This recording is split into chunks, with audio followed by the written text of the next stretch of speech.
নমস্কার, রাজনীতির গল্পের এই অনুষ্ঠানে আপনাদের সকলকে স্বাগত। আমি অতনু ভট্টাচার্য।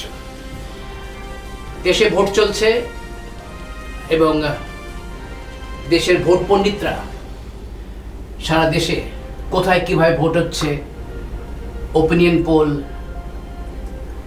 অনুমান লাগানো হচ্ছে যে কে জিততে পারে, কে হারতে পারে, কী ধরনের কী, তার মধ্যে রাজনীতিও চলছে।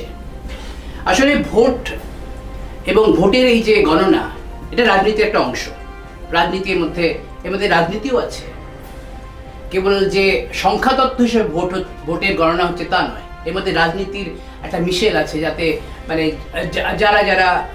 যার সমর্থক সেই ধরনের একটা টিল্ট সেদিকে যায়, এরকম হয়। তো আমি আপনাদের এই ভোট গণনা এবং আমাদের দেশে যে ভোট গণনার যে পদ্ধতি বা ভোট গণনা কীভাবে হচ্ছে তা নিয়ে আপনাদের সঙ্গে আমি আজকে একটু আলোচনায় যাব।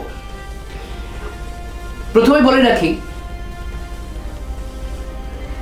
যে কেবল যে বিশ্লেষণ যারা করছে বা বিশ্লেষক যারা, তারা যে কেবল বিশ্লেষণ করছে তা নয়, বিশ্লেষণ কিন্তু বাজারে হচ্ছে। বিভিন্ন ধরনের বাজার আছে, সেই বাজারে ভোটের বিশ্লেষণ হয়। আপনারা হয়তো সবাই অনেকেই জানেন যে সাট্টা বাজার আছে। সাট্টা বাজারে যে জুয়া খেলা হয়, ভোটে বাজি ধরা হয়, এবং এই শুধুমাত্র যে ভোটে বাজি ধরা হয় তা নয়, এই সাট্টা বাজারগুলোতে বা এই বাজারগুলোতে আবহাওয়া কেমন থাকবে, বৃষ্টি হবে কি হবে না, জিনিসপত্রের দাম বাড়ছে কি কমছে, বিভিন্ন বিষয়, ক্রিকেটের ম্যাচে কি ভারত জিতবে কি ভারত হারবে, পাকিস্তান জিতবে কি হারবে, সেই সব নিয়ে বাজি ধরা এবং বাজিতে, এবং অনেক সময় দেখা যায় যে এই সাট্টা বাজারগুলোর যে প্রেডিকশনস সেগুলো অনেকাংশেই সঠিক হয়। এবং আমি যে একটা বিখ্যাত ভারতের সাট্টা বাজার আছে, তার নাম হচ্ছে, রাজস্থানে আছে, তার নাম হচ্ছে ফালৌদি সাট্টা বাজার। এই ফালৌদি সাট্টা বাজার এই 2024-এর নির্বাচন নিয়ে কি প্রেডিকশনস করছে এবং কি ধরনের প্রেডিকশনস ফার্স্ট ফেজ থেকে আজ পর্যন্ত করেছে, সেই নিয়ে আমি আপনাদের একটু শোনাতে চাইছি। তারপর আমি রাজনীতিতে আসবো, যে রাজনীতিতে কি হচ্ছে। ফালৌদি সাট্টা বাজার বলছে যে বিজেপি বা এনডিএ সরকার গড়বে, কিন্তু ইলেকশন শুরু হবার আগে থেকে যে ধরনের বৃদ্ধি যারা সাট্টা বাজার দেখাচ্ছিল, সেই বৃদ্ধিতে কম, একটু নিম্ন গ্রাফ দেখা যাচ্ছে। তার কারণ হচ্ছে যে ভোট পার্সেন্টেজ কমছে, ভোটদান করতে কম লোক আসছে, এইসব নিয়েই একটা ওরা চেক করছে। তার মধ্যে দেখা যাচ্ছে যে ওরা বলছে যে এবারে বিজেপি অন্তত পক্ষে তাদের বক্তব্য যে বিজেপি এবং এনডিএ সব মিলিয়ে 332 থেকে 340-এর ভেতরে আসন পাবে। এটা সাট্টা বাজার অনুমান লাগাচ্ছে। এবং সাট্টা বাজার, ফালৌদি সাট্টা বাজার নিয়ে রাজনীতিক যারা আছে তাদেরও খুব আগ্রহ থাকে, কারণ সাট্টা বাজার এমন একটা, এই বাজারটা এমন একটা বাজার, সেই বাজারে তারা খবর নেয় যে কোন পার্টি বা কোন ক্যান্ডিডেটের কত দাম চলছে। সাট্টা বাজারের নিয়ম হচ্ছে যে যার যত কম দাম সে তত জিতছে। ওরা রাজস্থান, ছত্তিশগড়, মধ্যপ্রদেশ, এইসব গুলোতে তারা বাজি ধরেছে।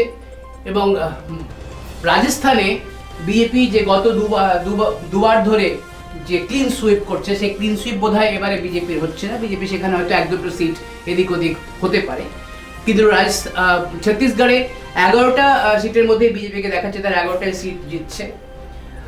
মধ্যপ্রদেশে 29টার মধ্যে 27 থেকে 29টা সিটই জেতার কথা তারা বলছে। উত্তরপ্রদেশে 62 থেকে 68টা সিট জেতার কথা বলছে। এই যে সাট্টা বাজারের যে অনুমান, এই অনুমান একরকম, আবার এক ধরনের অনুমান আছে, যেমন প্রশান্ত কিশোর সে বলছে যে 300, বিজেপি যা 2019-এ যে নির্বাচনে যে ধরনের তারা পারফর্ম করেছিল বা যে ধরনের তাদের নির্বাচনের অঙ্ক ছিল, সংখ্যা ছিল, সেই সংখ্যাটাই তারা ধরে রাখছে, হয়তো তারা বৃদ্ধি পাচ্ছে। তার মানে 2019-এ বিজেপি 303টা সিট ছিল, বিজেপি সেখান থেকে হয়তো বাড়তে পারে, এবং 353 ছিল এনডিএ, সেখান থেকে তারা বাড়তে পারে। এটা হচ্ছে প্রশান্ত কিশোর। প্রশান্ত কিশোরের যখন এই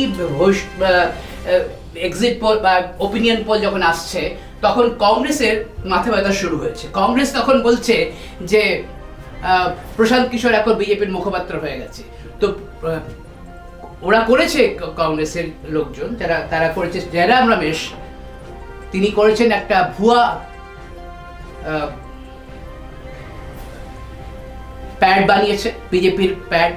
সেই প্যাডে যিনি অরুণ সিং বলে একজন আছেন, তিনি অ্যাপয়েন্টমেন্টগুলো করেন, তো সেখানে দেখা যাচ্ছে তার সিগনেচারে দেখা যাচ্ছে যে একে অ্যাপয়েন্ট করা হয়েছে, প্রশান্ত কিশোরকে, যে বিজেপির মুখপাত্র হিসেবে। সেই নিয়ে প্রচুর জলঘোলা হয়েছে, সেই নিয়ে প্রচুর যাকে বলে রাজনীতি চলছে। এর মধ্যেই আবার এই ইন্ডিয়া অ্যালায়েন্সকে, এই মোদি বিরোধী জোটকে আরেকটা ধাক্কা দিলেন আরেকজন। তিনি হচ্ছেন আমেরিকান পলিটিক্যাল সায়েন্টিস্ট ইয়ান ব্রামার। ইয়ান ব্রামার তিনি এখন এসেছেন ভারতে, এবং ভারত চষে বেড়াচ্ছেন। গত যবে থেকে নির্বাচন শুরু হয়েছে, দেশের এ প্রান্ত থেকে ও প্রান্ত চষছেন। তিনি বিভিন্ন চ্যানেলের সঙ্গে সাক্ষাৎকারে তিনি বলেছেন যে বিজেপি, তার মতে বিজেপি একা 305টা সিট পাবে, আসন পাবে। Modi and the BJP landed last time around, so it's 305 plus or minus 10 seats. My interest is not in the exact number. My interest is that of all the elections in the world this year, India, the largest democracy that is going to the ballot place, India also one of the countries with the smoothest transition, right? There's not a lot of uncertainty about the legitimacy of the system. It is seen to be free and fair and transparent, and Modi, who has been in power now for 2 terms, is almost certainly going to be in power for another term on the back of pretty strong economic performance. তো ব্রায়ানের এই কথা বলার পরে কংগ্রেসের মনে হয়েছে যে এই সব নাকি মোদি স্পন্সর্ড করেছে। আসলে কংগ্রেসের সমস্যা অন্য জায়গায়।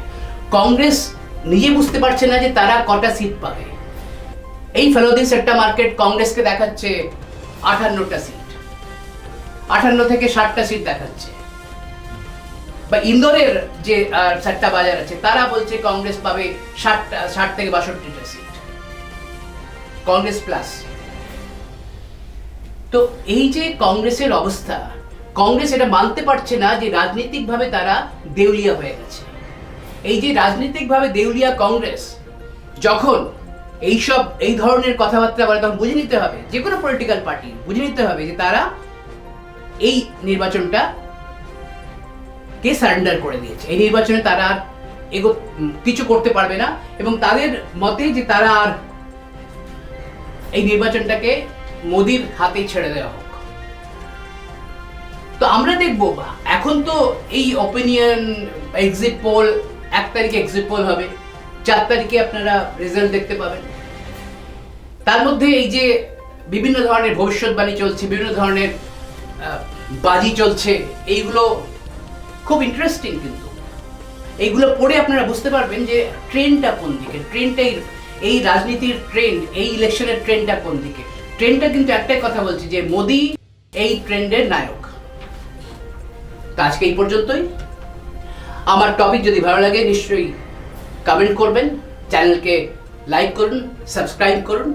নমস্কার।